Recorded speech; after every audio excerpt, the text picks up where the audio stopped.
What the?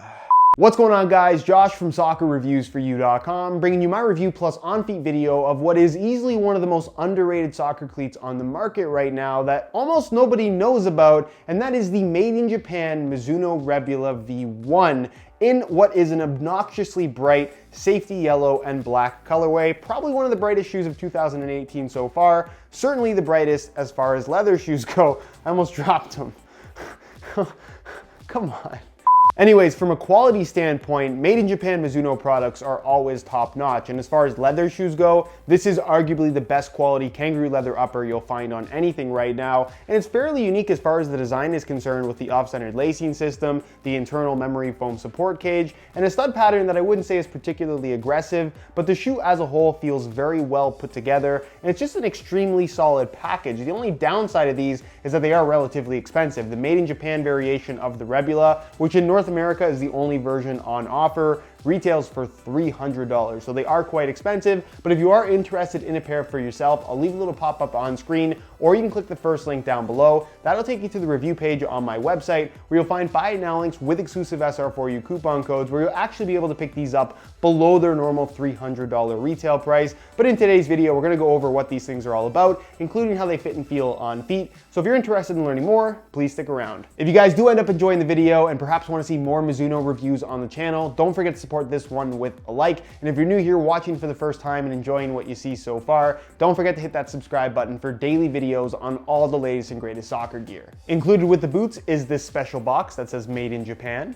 Inside the special box, you also get a string bag that says Made in Japan. And you won't believe this one, it also comes with a second bag, much smaller of course, but it also says Made in Japan. Inside the little bag, you'll find a leather care kit, which is a nice little extra to go along with these very high quality leather shoes. It includes an applicator cloth and actually some leather cream as well inside this little tube that, you guessed it, is made in Japan. While on the topic of the whole made in Japan thing and why Mizuno makes such a big deal out of it, Mizuno is a Japanese company, so they're making these shoes in their home country. It's kind of like the equivalent of when we see Adidas make a shoe in Germany, or when Diadora makes a shoe in Italy, just to give a couple different examples. It's considered to be their ultra premium, or at least most premium variation of the shoe, and this is basically marketed as being made in a much smaller factory. The upper is formed on a last and it sits on that last for 24 hours rather than 20 minutes like you typically find with most mass-produced products. Mizuno uses the best of the best as far as materials are concerned,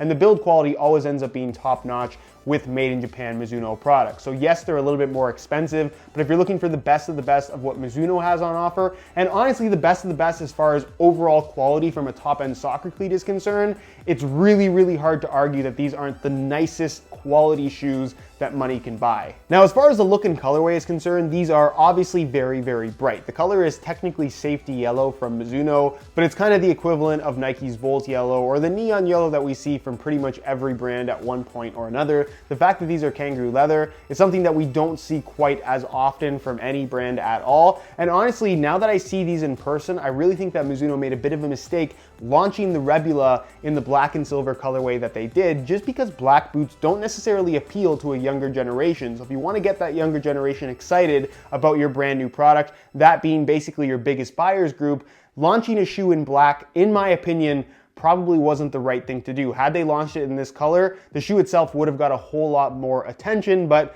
I think it's a little bit too late for that now. Anyways, neon yellow, very, very bright. The shoe itself has kind of like a matte finish to the yellow part of the upper, but you can see the Mizuno logo on the side. It's black, but it has this little bit of a texture to it and a little bit of a sparkle. It reminds me a little bit of the Gala Glimmer Superfly 4s that we got from Nike. That was a while ago now, but that's kind of what it reminds me of. It's got the silver outline. The laces, I don't really care for them. It looks like that would be reflective material. It's not. They're fairly clunky and they just don't seem very high quality. They don't match the quality of the rest of the shoe, in my opinion. We'll fix that later in the video. Black tongue Rebula branding there across the front as well. And then it's got a little bit of a black accent in the form of a slash at the back of the heel with a silver Mizuno logo. And then the sole plate, as you can see, is some more neon yellow and some black as an accent. Really good looking shoe, really cool colorway. Certainly not for everybody because of how bright they are, but honestly, they look really, really good in person. Let me know what you guys think down below in the comments. Now, as far as feel and performance is concerned, my favorite shoe right now is the Nike Tiempo Legend 7. I've been pretty open about that on this channel,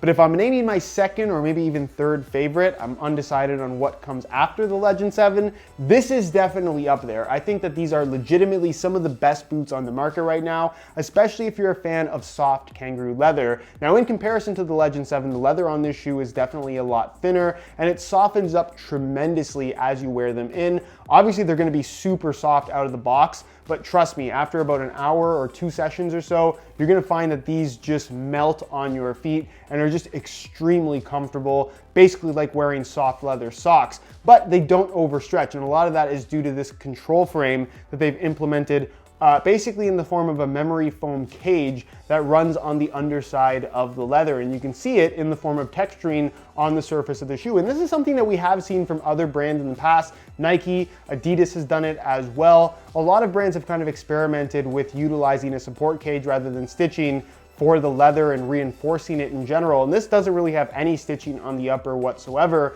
but this memory foam cage really does its part in terms of securing the upper and not allowing it to overstretch on you. But at the same time, because it's memory foam, a very, very soft memory foam, it adds this dampened sensation that is pretty unique to this particular shoe right now. You're not really gonna find this from anything else out there. So while the leather upper is very, very thin and extremely high quality, it does have more of a padded touch than I think you might expect based on how they feel in hand. I like the fact that they do have an off-center lacing system. That to me kind of, I guess, reminds me a little bit of some of the old school power boots. This replaced the Mizuno Wave Ignitus series, which I was personally a very big fan of. I still think these are equally as good, just a lot different, but I like the fact that it does have that off-centered lacing system just from a visual and feel standpoint. It has a regular tongue, which is obviously not something you're gonna get from most other top-end models right now, since they're pretty much all going one piece.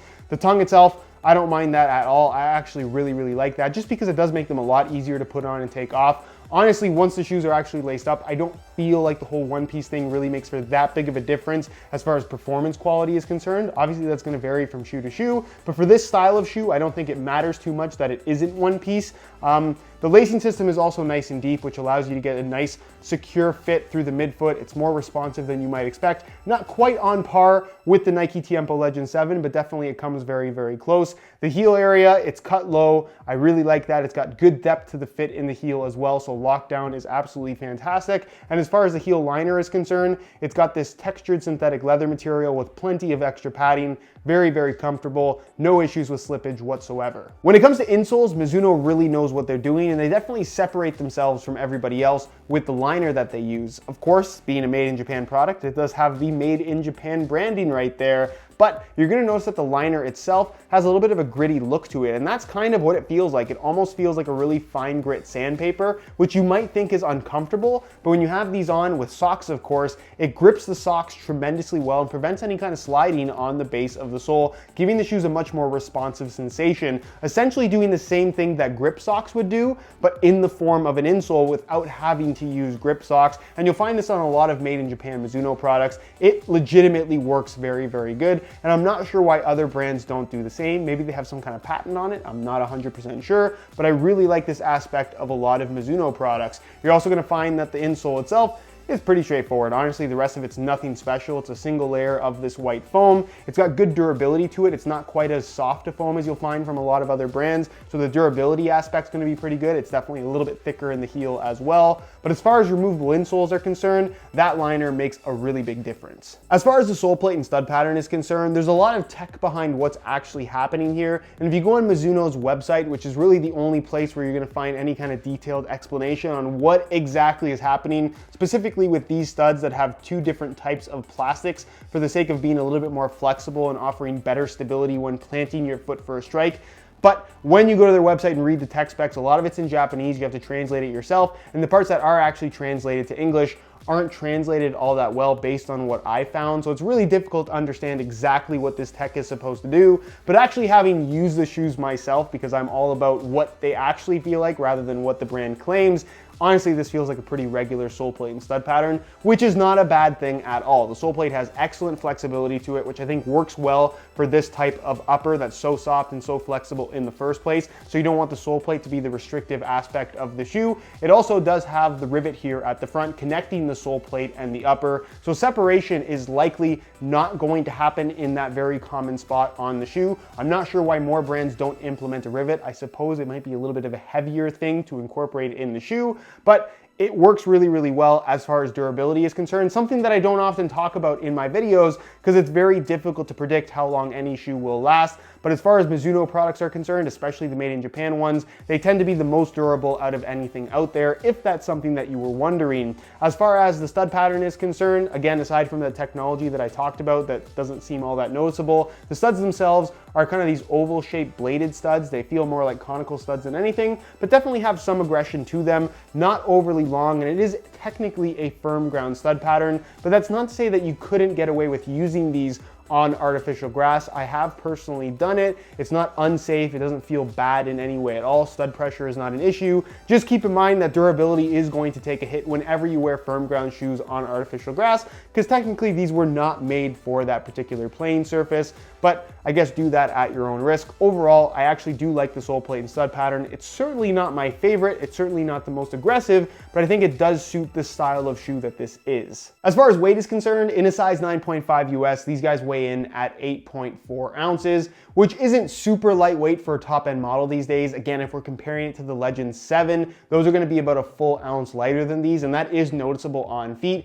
However, I think if you're interested in this style of shoe, a style of shoe that I personally really, really like, I don't mind a shoe that weighs 8 ounces versus 7 ounces. That's not something that really bothers me. So if you are interested in a product like this, 8.5 ounces is not going to feel heavy for you whatsoever. So as you can see, I swapped out the stock black laces for some black and neon yellow grid pattern SR4U replacement laces, which match perfectly with the black and neon yellow colorway of this particular shoe. Plus the grid pattern I think looks cool with all the texturing that you see with the internal support cage on the surface of the upper as well. And you can also notice that I laced them up the regular way rather than inverting the laces, which is how Mizuno laces most of their boots.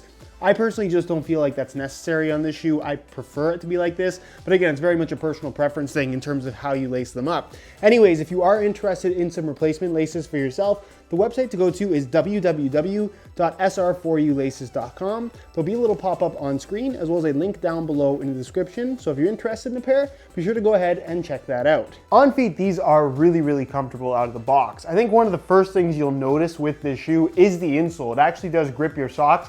So you kind of have to slide your foot into the shoe kind of carefully so the sock doesn't bunch up, because it actually grips the insole that effectively. As far as the leather upper is concerned, once you've tied everything up, it's very soft. The sole plate doesn't have a lot of stiffness to it. And again, after about a half an hour or so of wear time, they're gonna soften up way more and just feel absolutely fantastic on your feet. If you like the feeling of really soft, well broken in leather shoes, these are going to be some of the most comfortable ones that money can buy right now. As far as the overall fit and shape is concerned, it definitely has a modern shape. These are not like Copa Mundials in regards to how they fit at all. It's a fairly slim profile. There's not a whole lot of extra volume in the shoe, although they will stretch as you wear them in as well. So if you need a little bit more volume, you're going to get it after some break-in time.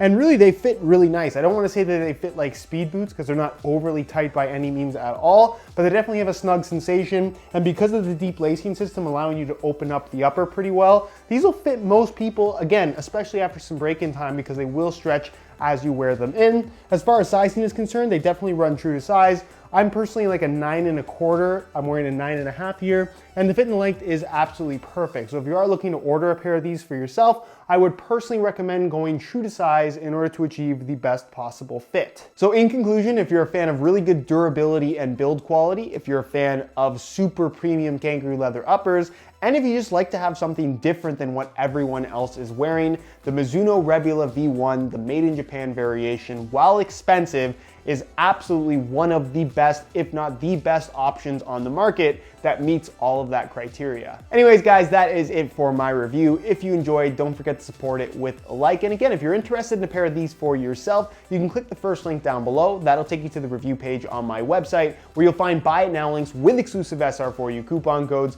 where you'll be able to pick these up below their normal $300 retail price. If you have any questions, as always, leave them down below in the comments, and I'll do my best to get an answer out to you as soon as I possibly can. Subscribe if you haven't already for daily videos on all the latest and greatest soccer gear. You can find all my social media information linked down below in the description as well. And other than that, guys, hope you enjoyed the video, and as always, thanks for watching.